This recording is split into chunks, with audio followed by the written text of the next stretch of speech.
everybody knows, of course, that there has to be an opposition in Congress. Yeah.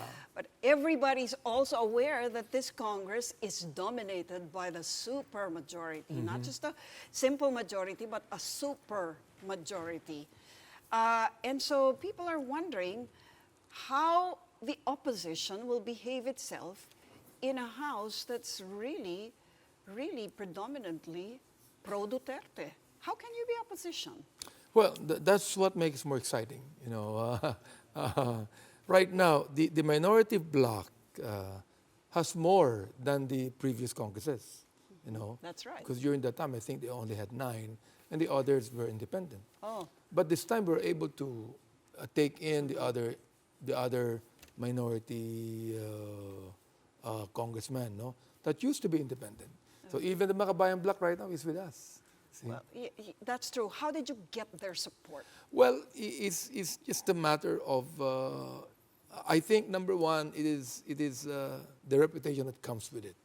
Well, what do you right. mean by that? Well, when I was in the 13th and 14th Congress, during GMA's time, although I was in the majority, my stance is more fiscalizing.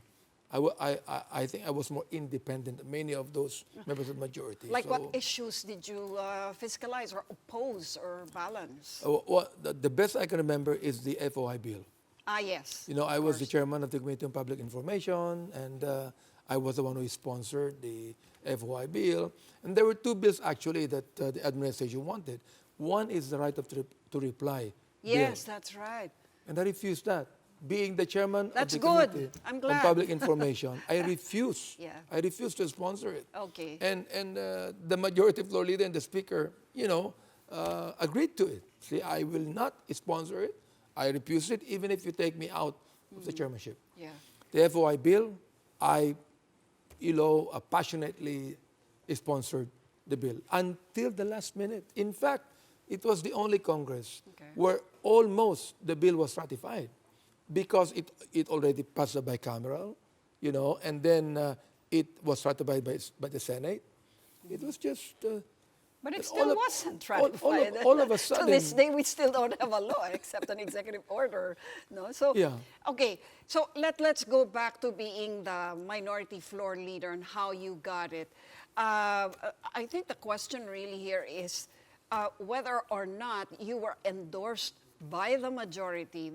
That's what Representative Lagman would have people believe, that really at the end of the day, you were still really essentially endorsed by the majority. Well, the majority cannot do anything but endorse. See, in the plenary, they have to accept it. When I speak of endorsement, I speak of the majority accepting me as a minority leader. But we actually invited Congressman Edsel Lagman to join us. You see, well, sabi niya sa akin, well, if you're the only one, I have no problem supporting you. You see, but he said that, well, there are some people there that I believe are actually with the Speaker of the House, so I would rather not.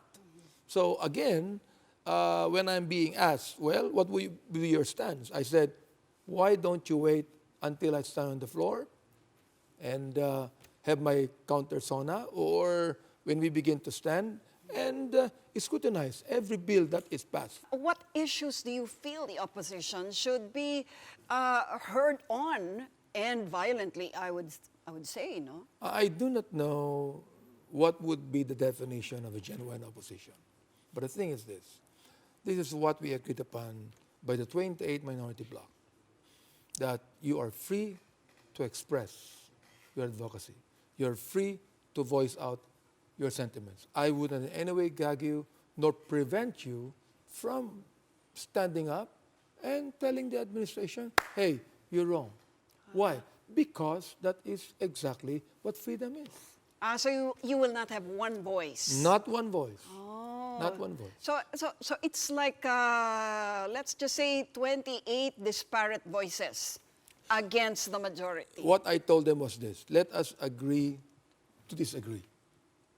All right? There are some points that we agree on, and we are going to speak as one voice.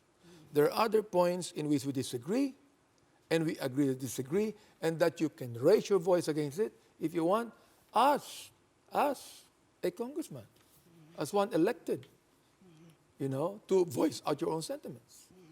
Doesn't this make them feel helpless in a way? Because really, 28 versus 270 or so, how Not can they really, ever because, even gain even just a bit of ground in terms of the agenda that they want to push?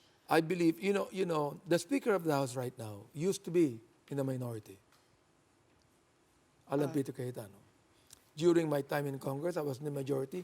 He was in the with minority. the minority. So he understands the stand of the minority. Of all the issues that the President raised in his SONA, which particular issues you think you will wholeheartedly support?